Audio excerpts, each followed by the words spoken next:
Pourquoi ne pas faire aussi l'analyse du circuit qui lie les sélecteurs rotatifs sur la plaquette PCB à affichage LED? Tant qu'à y être.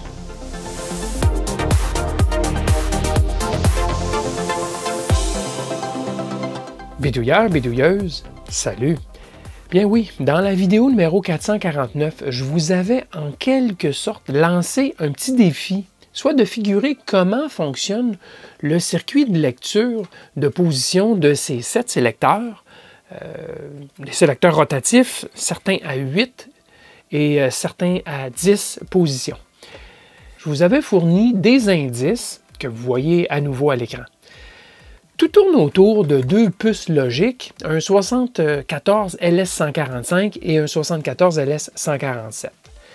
J'ai reçu beaucoup de demandes de couvrir le circuit dans une vidéo subséquente et même quelques soumissions de solutions m'ont été soumises dans des commentaires sous la vidéo et par courriel. Donc, je vais vous expliquer la partie sélecteur aujourd'hui.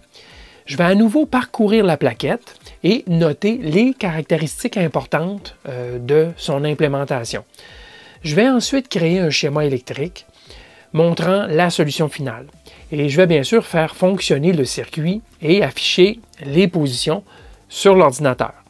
Pour cette partie, j'ai choisi d'utiliser un microcontrôleur que j'avais délaissé ces derniers temps, soit le STM32F103C8, la mini plaquette Blue Pill. Alors, allons tout de suite analyser le circuit sur le PCB. La première chose que j'ai constatée lorsque j'ai analysé les sélecteurs, on en voit qu'il y en a 7, 5, 6 et le 7e est ici, c'est que les contacts sont liés ensemble. Par exemple, le 5e contact, la 5e position, bien, toutes les 5e positions de tous les sélecteurs sont liées ensemble. Même chose pour la 6e, 7e et ainsi de suite. Donc, c'est en commun, on s'en doutait bien, sinon on manquerait de signaux sur le connecteur. Et par contre, il y a sur les interrupteurs à 10 positions, c'est les 4 qui sont ici, la position 1 n'est pas branchée. Ça, c'est une petite balle courbe qui a été lancée dans le champ gauche, juste pour nous rendre ça un petit peu plus compliqué. Vous ne l'auriez jamais su, et bien honnêtement, je ne le sais pas pourquoi ils ont fait ça comme ça. Mais la première position n'est pas branchée. Alors, on prendra ça en considération un petit peu plus tard. Mais les autres positions sont toutes liées ensemble. Donc, la deuxième position ici, deuxième et première ici. Première sur les interrupteurs à 8 positions.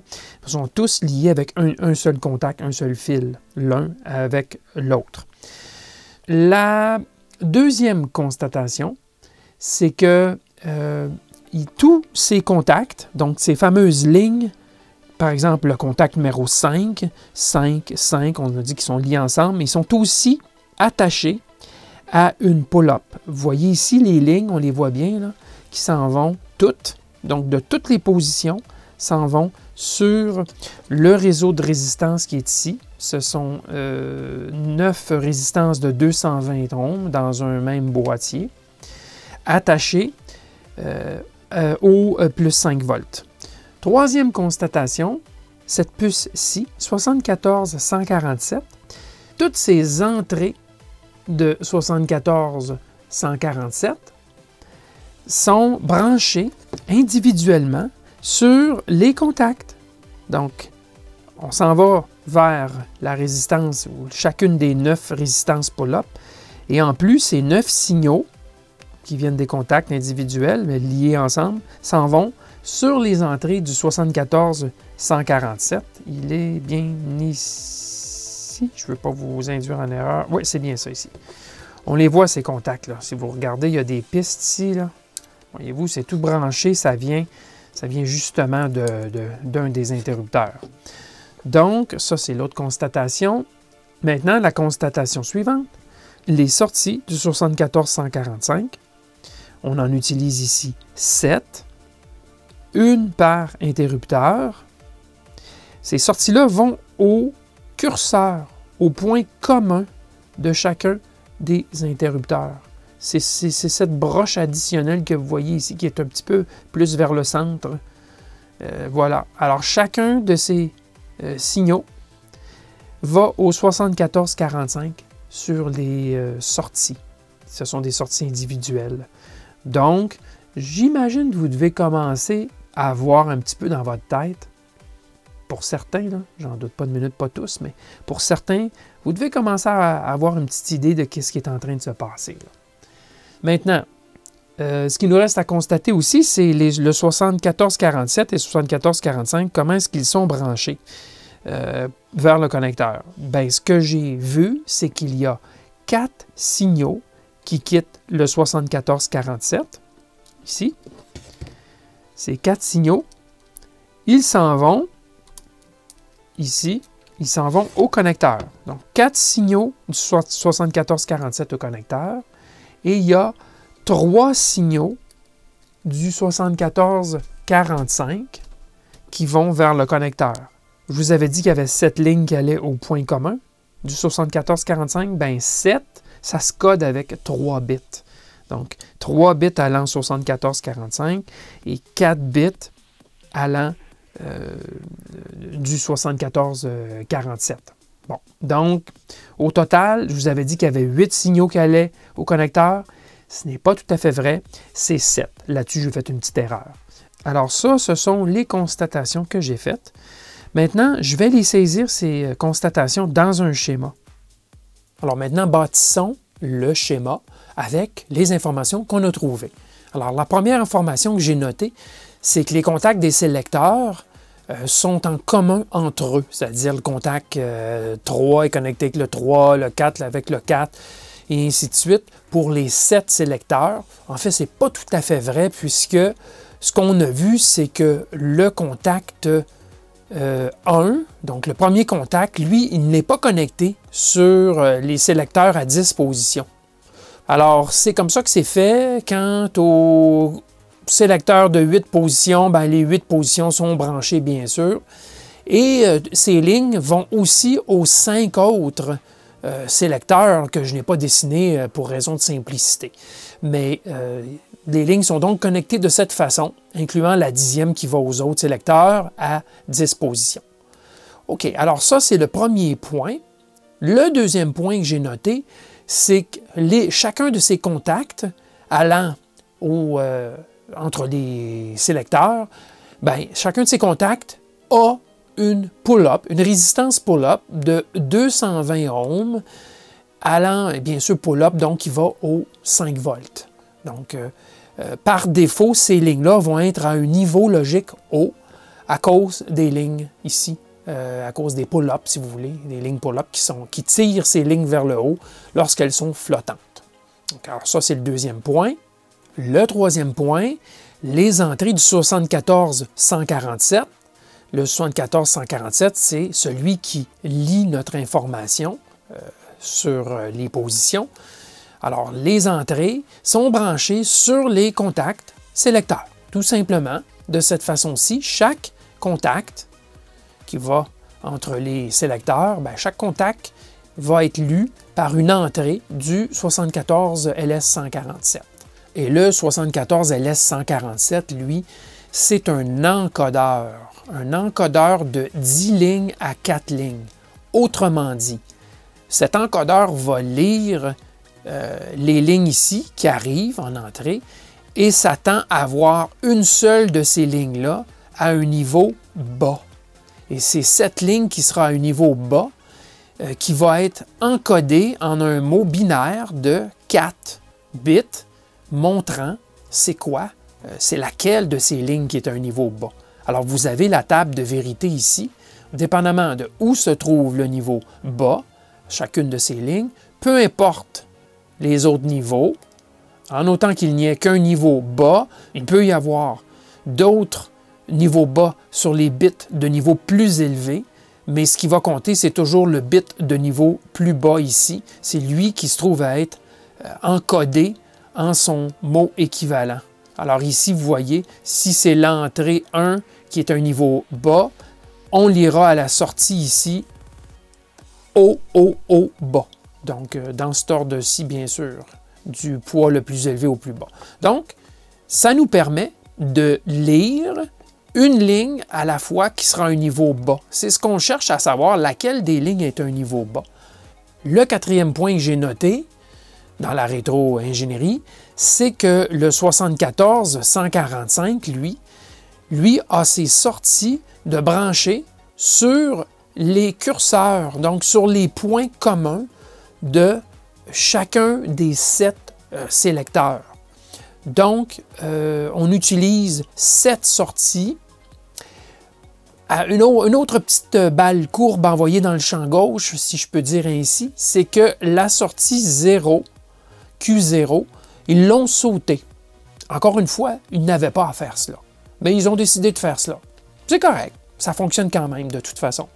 Alors, la sortie 0 est sautée et ensuite, les 7 curseurs des 7 interrupteurs sont branchés sur les sorties du 74 LS145.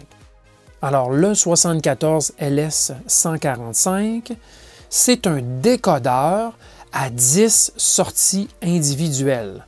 Donc, on fournit un mot, ici, de 4 bits, donc de 0 à 9, si vous voulez, et une de ces sorties, en fonction du mot qu'on écrit, va être abaissée, tout simplement. Les autres vont rester à un niveau flottant.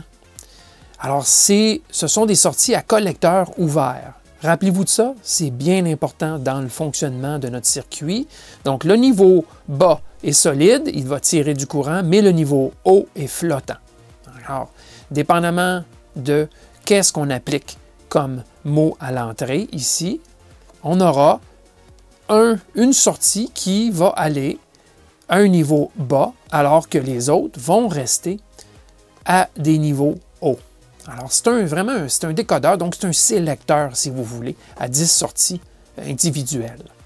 Alors maintenant, le 5e point que j'ai noté, c'est que les 4 sorties du 74-147, les 4 sorties ici, sont branchées sur le connecteur, notre fameux connecteur 2x10, et donc 20 broches. Alors, on utilise 4 signaux ici pour lire, bien sûr, le décodage de ces lignes ici. Et le dernier point que j'ai noté en regardant la plaquette, c'est que les 3 entrées du 74 LS145, celles-ci, les 3 entrées, sont branchées aussi sur le connecteur. Donc, on envoie notre signal ici et on lit notre signal ici, en fonction, bien sûr, de la position des sélecteurs. Alors ça, c'est le schéma complété, simplifié aussi. Comme je vous mentionnais, il y a 7 sélecteurs, pas juste 2. Alors, à mon avis, en regardant ce dessin, vous devriez commencer à avoir un petit peu la puce à l'oreille sur comment ce circuit-là va fonctionner. Bien, on va l'analyser plus en détail. Je me suis approché ici pour qu'on voit mieux et j'ai mis de la couleur. Alors, si vous regardez, tout commence bien sûr ici. Alors, on fournit un mot. Dans ce cas-ci, celui qui est activé, c'est 001. Si on envoie 001, vert étant 0 et rouge étant 1, si on envoie 001, ben c'est la sortie Q1 qui est sélectionnée. Si on envoie 000 ici, eh bien, ça sera Q0, mais on l'a sauté Q0, on ne l'utilise pas. Donc, le premier mot à écrire, c'est 001. Donc, c'est exactement ce que j'ai fait ici dans le schéma. Et c'est donc cette ligne ici qui devient basse. Les autres restent hautes. Pourquoi elles restent hautes? Bien, parce qu'il y a des résistances pull-up ici. Et le secret de ce circuit, c'est que ce sont des sorties à collecteur ouvert. Toutes ces sorties ici sont flottantes lorsqu'elles ne sont pas sélectionnées par l'entrée. Et donc, elles sont libres de prendre la valeur qu'elles veulent et ça ne dérange rien. Il n'y a pas de conflit, autrement dit. Comme par exemple ici, vous voyez, j'envoie un signal bas ici, un 0. Et bien sûr, si ce sélecteur ici est aussi sur la position 1, ce sélecteur 1 à 8, bien on enverrait un niveau 0 ici aussi. Mais ça ne fait rien. C'est flottant. C'est flottant. C'est une sortie qui est en collecteur ouvert. Okay? Donc, c'est le secret de ce circuit, sinon ça n'aurait pas fonctionné très bien. D'accord? Donc, pull-up, le premier petit secret, et deuxième petit secret, sortie ici à collecteur ouvert. Donc, en plaçant un 0 ici, ben, on est capable, si le microcontrôleur lit le mot ici, ben, il va être capable de savoir c'est laquelle de ces sorties qui a été sélectionnée en regardant où le niveau bas se trouve sur une de ces lignes. Il va se trouver sur seulement une des lignes. Alors, c'est comme ça que le circuit réussit à savoir, donc le mot qui est lu ici correspond à laquelle de ces entrées ici va être au niveau bas, puisqu'il y en aura juste une. Et c'est comme ça que ce 74 LS147 fonctionne. Il fournit en sortie le mot correspondant à la ligne qui est placée à un niveau bas en entrée. Donc, en lisant ici, en fonction de ce qu'on place ici, on est capable de savoir exactement la position de chacun des sélecteurs dans le circuit, parce qu'il y en a 7 au total, en allant en alternance, bien sûr, ici, abaisser une ligne à la fois et en lisant le mot ici. Alors, c'est comme ça que le circuit fonctionne, bien pensé, bien simple, avec 7 lignes, et maintenant, il ne nous reste plus rien qu'à le faire fonctionner. Alors, le STM32 Blue Pill, pilule bleue, je lui ai branché les différents signaux. D'abord, les 3 signaux de sélection de sélecteurs, de 1 à 7. Les 3 bits, ben, je les ai mis sur A5, A6 et A7. Et les 4 bits qui vont lire le retour, si vous voulez, sur quelle position se trouvent les sélecteurs. Ces 4 bits-là, je les ai mis à A0, A1, A2 et A3. J'ai sauté A4. Alors, on va bien sûr devoir masquer le port A pour travailler, par exemple, à aller écrire seulement sur ces bits et lire seulement ces bits. Et du côté ici, port série, le STM32, pour le programmer, on passe par une communication série. Et c'est ce que j'ai ici. C'est un câble de conversion série à USB ou USB à série, si vous voulez, qui me sert à la fois à envoyer et recevoir les données à la plaquette Blue Pill et aussi à l'alimenter, cette plaquette Blue Pill. La plaquette d'affichage, elle, a sa propre alimentation séparée. Mais ça prend une mise à la masse en commun. Ce que j'ai fait ici, le fil noir, lui, va à la plaquette. Alors, allons-y avec l'essai.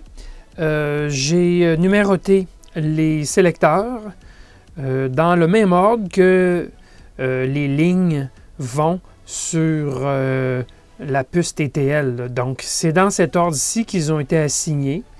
Et on ne peut rien y faire. Oui, on pourrait faire de quoi en logiciel là, pour dire, mettons que ça c'est 1, ça c'est 2, ça c'est 3, ça c'est 4, 5, c'est 7. Qu'importe. L'important, c'est de pouvoir repérer quel sélecteur est actionné. Et bon, ben, on commence. Si vous regardez à l'écran, tout est à position 1 parce que tous les interrupteurs sont en position 1. Alors, si je tourne l'interrupteur en position 2, vous voyez à gauche que l'interrupteur 1, parce que oui, les 7 interrupteurs sont marqués, là, 1, 2, 3, 4, 5, 6, 7, de gauche à droite, ben, l'interrupteur 1 est en position 2. Tiens, je vais aller chercher l'interrupteur 2, puis je vais le mettre en position 3. Vous voyez, le deuxième, c'est l'interrupteur 2 en position 3. Et je continue comme ça. Je peux aller jusqu'à 8 ici. L'interrupteur 3, effectivement, on me dit qu'il est à 8, 7, 6, 5. Alors ça semble bien fonctionner. Maintenant, les interrupteurs à 10 positions, ils sont en position 1. Je passe l'interrupteur 4 en position 2. Et je vais continuer comme ça. Et la 10e position, j'ai fait indiquer 10. Alors, tout semble bien correct de ce côté. L'interrupteur 5 aussi. Le 6. Et le 7. OK, alors, voilà, le 6 semble avoir un mauvais contact. Là. Voilà. Alors, vous voyez le fonctionnement, donc la lecture des interrupteurs, et tout ça, bien sûr, se passe très rapidement au rythme du STM32 qui, lui, cadence l'ensemble. Donc, c'est lu des centaines de fois par seconde, bien sûr, la position. Donc, tout semble bien fonctionner. Avec 7 fils, on peut faire la lecture de 7 sélecteurs. Certains ont 8 positions, d'autres ont 10 positions. Maintenant, allons voir le code source, à quoi il ressemble. Alors, le logiciel est relativement simple et ce n'est pas le but premier de la vidéo d'analyser ligne par ligne le code source, mais je vais vous dire très rapidement qu'est-ce qui se passe quand même. Bien sûr, c'est à la façon Arduino, puisque j'ai utilisé Arduino IDE pour développer le code dans le STM32. J'ai bien sûr défini dans une fonction setup les choses qui sont exécutées qu'une seule fois au départ. Donc, configurer le port série à 9600 bits par seconde, configurer les broches de sortie PA5, 6 et 7 et les broches d'entrée PA0, 1, 2, 3 pour, bien sûr, interfacer avec la plaquette. Maintenant, la fonction de boucle principale, la fonction loop, bien sûr, elle va balayer les 7 sélecteurs, de sélecteur 1 jusqu'à sélecteur 7, puisque vous vous rappelez que le sélecteur 0, il n'est pas branché. Alors, c'est ce que ça fait ici. Et cette valeur-là, je l'écris bien sûr sur les 3 broches. Donc, je sélectionne lequel des sélecteurs, si vous me permettez le jeu de mots pas trop habile, lequel des sélecteurs est choisi. Je fais la lecture sur les 4 broches, la lecture pour voir quelle position est lue par le sélecteur. Et c'est une conversion, bien sûr, de binaire à décimal ici, ce que je fais. Attention, il y a un traitement particulier pour les sélecteurs à 10 positions. Ceux-là, il y a une position de sauter, la position 0. Donc, il faut que j'en tienne compte, et c'est ce que je fais ici. Et n'oubliez pas que c'est une logique qui est inversée. Lorsque une ligne qui est lue, c'est tout des 1 sauf un 0. Alors, c'est ce que je fais ici. J'inverse la lecture, tout simplement. Et je produis à l'écran, sur le port série, donc, le résultat, comme vous l'avez vu. Je n'ai capturé qu'une ligne, mais bien sûr, les lignes se défilent l'une après l'autre. Alors ça, c'est le code source, tout simplement, pour l'exécution que vous venez de voir. Bon, vous ne pensiez pas quand même que j'allais m'arrêter ici sans utiliser l'affichage à LED à 12 chiffres pour afficher la position des sélecteurs. Bien, voyons. Ça vaut bien quelques minutes de plus dans la vidéo. Bon, alors j'ai ajouté le fameux signal horloge et le signal data qu'on avait dans les vidéos précédentes, vous devez vous en rappeler. Je les ai assignés sur la broche B0, B1. Les broches d'entrée-sortie, bien sûr, ce sont des sorties qui alimentent l'affichage. Alors là, tous mes interrupteurs sont à la position 1 et c'est bien ce qu'on voit ici à l'écran. Et je vais incrémenter et on devrait voir, si j'incrémente le 1, ça devrait, oui, ça incrémente ici le chiffre jusqu'à 8, de 1 à 8. Parfait. Si je vais au 2, c'est le deuxième. OK, excellent. Alors, ça semble bien fonctionner. Je vais aller voir maintenant les sélecteurs de 10 positions. Alors ça, c'est le numéro 4. C'est bien lui ici. 7, 8, 9. Et ça devrait indiquer 0. Oui, ça indique 0 lorsque c'est comme 10. La 10e position, ça indique 0. C'est comme ça que, bien sûr, j'ai fait le logiciel. Et donc le 5, la 5e position. 6 et 7. Alors, ça n'a pas été beaucoup de travail d'ajouter l'affichage puisque j'avais déjà fait 90% du travail dans les vidéos précédentes. Il s'agissait juste, bien sûr, d'envoyer l'information plutôt que de l'envoyer sur le port série. Je l'envoie dans une autre partie du code qui s'occupe de l'affichage. Et c'est ça qu'on va voir tout de suite. Alors oui, une des raisons pourquoi j'ai décidé de faire afficher les résultats sur l'affichage à LED de la plaquette, c'est que j'avais déjà tout fait le travail, bien sûr. Donc, j'ai copié la séquence des segments là, pour faire les chiffres 1, 2, 3, 4, 5, 6, 7, 8, 9. Okay? Alors ça, je l'avais déjà fait, c'était pas difficile. J'ai mis ça là. Et bien sûr, j'ai ajouté les deux broches PB0 et PB1 en sortie, la broche d'horloge et la broche de données. Et j'initialise la broche d'horloge au niveau bas.